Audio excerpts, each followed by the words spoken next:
ഇതുവരേക്കും നോക്കുമ്പോൾ വിപിൻകുമാർ ചെയ്തിട്ടുള്ളത് സത്യവിരുദ്ധമായിട്ടുള്ള കാര്യങ്ങളെ പ്രചരിപ്പിക്കുക എന്നുള്ളതാണ്. അതായത് ഇവർ പറഞ്ഞു തീർക്കാൻ വേണ്ടി വിഷയത്തെ ഇവർ ഒത്തുതീർപ്പിൽ എത്തിക്കാൻ നോക്കുമ്പോഴും വിപിൻകുമാർ അതിൽ നിന്നും വ്യതിചലിച്ചുകൊണ്ട് കുറെ വാസ്തവവിരുദ്ധമായിട്ടുള്ള കാര്യങ്ങൾ പ്രചരിപ്പിക്കുന്നത്. ഇപ്പൊ ഞാൻ നോക്കിയെടുത്തോളം നമ്മുടെ ഫെസ്ക ഭാരവാഹികളാണെങ്കിലും അതുപോലെ അമ്മയുടെ ഭാരവാഹികളാണെങ്കിലും എല്ലാം പറയുന്നത് ഒത്തുതീർപ്പായിരുന്നു അവിടെ സംഭവിച്ചതെന്നാണ്.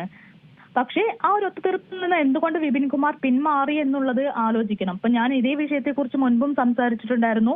അതിനകത്ത് ഞാൻ വ്യക്തമായിട്ട് പറഞ്ഞിട്ടുണ്ടായിരുന്നു, ഇത് വൈകാരികപരമായിട്ടുള്ള പ്രശ്നമാണ്. രണ്ട് വ്യക്തികൾക്കിടയിൽ വളരെ അടുത്തിടപഴകുന്ന രണ്ട് വ്യക്തികൾക്കിടയിൽ ഉണ്ടാവുന്ന വൈകാരികപരമായിട്ടുള്ള പ്രശ്നമായിരുന്നു നടന്നിരുന്നതെന്നുള്ളതിനെ കുറിച്ച് ഞാൻ സൂചിപ്പിച്ചിരുന്നു. അത് തന്നെയാണ് ഈ ഭാരവാഹികളും വ്യക്തമാക്കിയിട്ടുള്ളത്.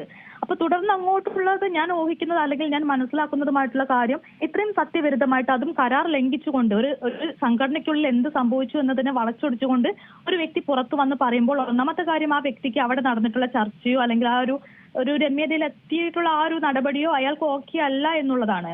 അതും അല്ലെങ്കിൽ അയാൾക്ക് ഏതെങ്കിലും തരത്തിലുള്ള വ്യക്തിത്വ വൈകല്യം തുടങ്ങിയ കാര്യങ്ങൾ എന്തെങ്കിലും ഉണ്ടാവാനുള്ള സാധ്യതയുണ്ട്. അപ്പൊ ഏത് രീതിക്കാണെങ്കിലും ഈ സംഘടനയോട് ഈ വ്യക്തി കാണിച്ചിരിക്കുന്ന മനോഭാവം വളരെ മോശമാണ്. അതുകൊണ്ട് തന്നെ ഫെസ്കയുടെ ഭാഗത്ത് നിന്ന് തുടർ നടപടി ഉണ്ടാകണമെന്നും അതും രൂക്ഷമായ രീതിക്ക് തന്നെ ആവണമെന്നുമാണ് ഞാൻ വിചാരിക്കുന്നത്. ഇപ്പൊ ഒരു ജനാധിപത്യ രാജ്യത്ത് നമുക്ക് സ്വാതന്ത്ര്യമുണ്ട്, ഏത് കാര്യത്തിലും നമുക്ക് സ്വാതന്ത്ര്യമുണ്ടെങ്കിലും അത് ലംഘിക്കരുത്. ഇപ്പൊ നമ്മൾ തൊഴിലിടത്തിലാണ് നിൽക്കുന്നതെങ്കിൽ അതിന്റെ ഭാഗമായിട്ടൊരു സംഘടനയിൽ നമ്മൾ അംഗത്വം എടുക്കുന്നതെങ്കിൽ ആ സംഘടന പറയുന്ന കാര്യങ്ങൾ നമ്മൾ അനുസരിക്കേണ്ട ബാധ്യത കൂടി നമുക്ക് വരുന്നുണ്ട്.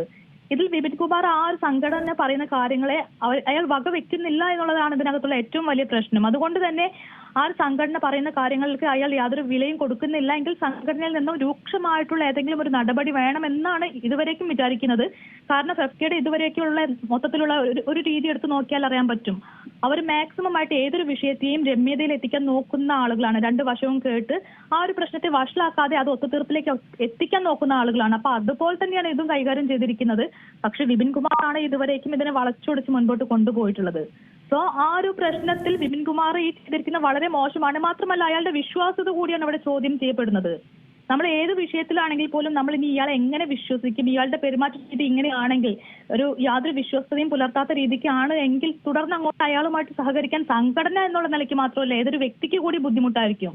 സോ ഫെസ്കയുടെ ഭാഗത്തുനിന്ന് രൂക്ഷമായിട്ടുള്ള ഒരു നടപടി വേണമെന്ന് വിചാരിക്കുന്നു. അതിന്റെ കൂടെ തന്നെ ഏതൊരു ജനാധിപത്യ രാജ്യത്തും ഏതൊരാൾക്കും സ്വതന്ത്രമായിട്ട് ഇടപഴകാൻ അവസരമുണ്ടെങ്കിൽ പോലും ഇത്തരത്തിലുള്ള വിഷയങ്ങളിൽ കുറച്ചും കൂടി മിതത്വം വിപിൻകുമാർ പാലിക്കേണ്ടതാണെന്ന് കൂടിയാണ് വിചാരിക്കുന്നത്. നിലവിൽ ഉണ്ണിമുകുന്ദന്റെ ഭാഗത്ത് നിന്ന് ചിന്തിക്കുകയാണെങ്കിൽ അദ്ദേഹത്തിന് സംഭവിച്ചിരിക്കുന്നത് അദ്ദേഹത്തിനെതിരെ വളരെ ഗുരുതരമായിട്ടുള്ള അല്ലെങ്കിൽ ഒട്ടും സത്യമല്ലാത്ത കാര്യങ്ങളൊക്കെയാണ് വിപിൻ എങ്ങനെ ഉന്നയിക്കുന്നത്. അതേപോലെ തന്നെ അദ്ദേഹത്തിനുണ്ടായിരിക്കുന്ന മാനസികമായിട്ടും അതേപോലെ തന്നെ അദ്ദേഹത്തിന്റെ കരിയറിലും സംഭവിക്കാവുന്നത് നിരവധി അദ്ദേഹം തന്നെ പറയുന്നുണ്ട്. മാധ്യമങ്ങളെ കാണുമ്പോൾ നിരവധി ഓഫറുകൾ അദ്ദേഹത്തിന് നിരസിക്കുന്നു. അങ്ങനെ ഒരുപാട് പ്രശ്നങ്ങൾ അദ്ദേഹം ചൂണ്ടിക്കാണിക്കുന്നു. അദ്ദേഹത്തിനും ഇവിടെ നീതി ലഭിക്കുന്നില്ല. ഓഫ് കോഴ്സ് ഈ ഒരു വിഷയത്തില് വിപിൻകുമാറിനെ കുറിച്ച് ഉണ്ണിമുകുന്ദൻ മാത്രമല്ല ആരോപണം പറഞ്ഞിട്ടുള്ളത്. ഇപ്പൊ യൂട്യൂബിനകത്ത് നോക്കിയാൽ അറിയാൻ പറ്റും. ഇപ്പൊ നിതിൻ ജോർജ് എന്ന് പറയുന്ന ഒരു PR വർക്ക് ചെയ്യുന്ന ഒരു വ്യക്തി കൂടി വളരെ ശക്തമായ രീതിക്കുള്ള ആരോപണം മുന്നോട്ട് വെച്ചിട്ടുണ്ട്. പക്ഷെ അതിനകത്ത് പറയുന്നത് ശ്രദ്ധിച്ചാൽ അറിയാൻ പറ്റും, വിപിൻകുമാർ എന്ന് പറയുന്ന വ്യക്തി പലയിടങ്ങളിലും പല രീതിക്കാണ് സ്വയം പരിചയപ്പെടുത്തുന്നത്. പലരുടെയും മാനേജറാണെന്ന് പറയുന്നുണ്ട്. അപ്പൊ അത്തരത്തിലുള്ള ഒരാളെ നമ്മൾ എങ്ങനെ തുടർന്ന് വിശ്വസിക്കും എന്നുള്ളതും അവരുടെ ചോദ്യമാണ്. അതുപോലെ പലരും ഇതേ വ്യക്തിയെക്കുറിച്ച് ആരോപണം പറയുന്നുണ്ട്. മാത്രമല്ല ഉണ്ണിമുകുന്ദൻ ഈ വിഷയവുമായി ബന്ധപ്പെട്ട് ചാനലിൽ വന്ന് സംസാരിക്കുന്നു, വിശദീകരണം കൊടുക്കുന്ന സമയത്ത് നമുക്ക് ആ വ്യക്തി പറയുന്ന കാര്യങ്ങളിലെ ജെന്യുനിറ്റി എന്താണെന്ന് ഏകദേശം നമുക്ക് മനസ്സിലാക്കാൻ പറ്റും. ഒരു വ്യക്തിയുടെ പെരുമാറ്റമാണെങ്കിലും അയാൾ മറ്റുള്ളവരോട് പറയുന്ന രീതിയാണെങ്കിലൊക്കെ നോക്കിക്കഴിഞ്ഞാൽ നമുക്ക് ഒറ്റയടിക്ക് കുറച്ച് കാര്യങ്ങൾ നിഗമനങ്ങളിൽ എത്താൻ പറ്റും. ആ ഒരു കാര്യം എനിക്ക് ഉണ്ണിമുകുന്ദന്റെ ഒരു വിഷയത്തിലും തോന്നിയിട്ടുണ്ട്. കാരണം പുള്ളിക്കാരൻ പറയുന്നതൊക്കെ ജെനുവിനാണെന്നുള്ളൊരു തോന്നൽ നമുക്കത് കാണുമ്പോൾ വരുന്നുണ്ട്.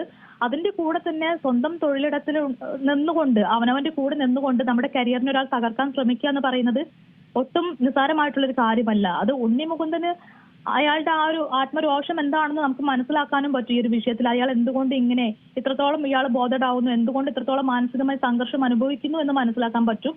തൊഴിലിടത്തിൽ എന്ന് മാത്രമല്ല, നമുക്കൊപ്പം സാധാരണ ഒരു മനുഷ്യനാണെങ്കിൽ പോലും ഒരു വ്യക്തിക്ക് അത് മാനസികമായിട്ടുള്ള ബുദ്ധിമുട്ടുണ്ടാക്കുന്ന കാര്യമാണ്. വ്യക്തികൾ തമ്മിലുള്ള പ്രശ്നങ്ങളെ പറഞ്ഞു തീർക്കാം. പക്ഷേ ഇത്തരത്തിൽ അത് പൊതു ഇടത്തിലേക്ക് വലിച്ചിഴച്ച് കൊണ്ടുവന്ന ആ വ്യക്തിയുടെ കരിയറിനെയും അല്ലെങ്കിൽ അയാളുടെ വ്യക്തിത്വത്തെയും പോലും നശിപ്പിക്കുന്ന രീതിയിലേക്ക് കാര്യങ്ങളെ കൊണ്ടുവരുന്നത് ശരിയായിട്ടുള്ള രീതിയല്ല. ഇവർക്ക് വേണമെങ്കിൽ അത് പറഞ്ഞ് ഒത്തുതീർപ്പിലെത്താവുന്ന കാര്യമുണ്ടായിരുന്നുള്ളൂ. ഈ ജനങ്ങളെ അറിയിക്കാതെ ഒത്തുതീർപ്പിലെത്തിക്കാമായിരുന്നു. പക്ഷെ വിപിൻകുമാർ തന്നെയാണ് തുടക്കത്തിൽ തന്നെ മുൻപോട്ട് വന്ന് ഈ പ്രശ്നങ്ങളെ ഇത്തരത്തിൽ മുൻപോട്ട് കൊണ്ടുപോയി മോശമാക്കിയിട്ടുള്ളത്. അത് തികച്ചും സത്യസന്ധമായിട്ട് പറയുകയാണെങ്കിൽ വളരെയധികം ലജ്ജാകരമായിട്ടുള്ളൊരു സംഭവമാണ്. ഏറ്റവും പുതിയ വാർത്തകളും വിശേഷങ്ങളും വിരൽ തുമ്പിലറിയാൻ സീ മലയാളം ന്യൂസ് എല്ലാ ഡിജിറ്റൽ പ്ലാറ്റ്ഫോമുകളിലും ലഭ്യം.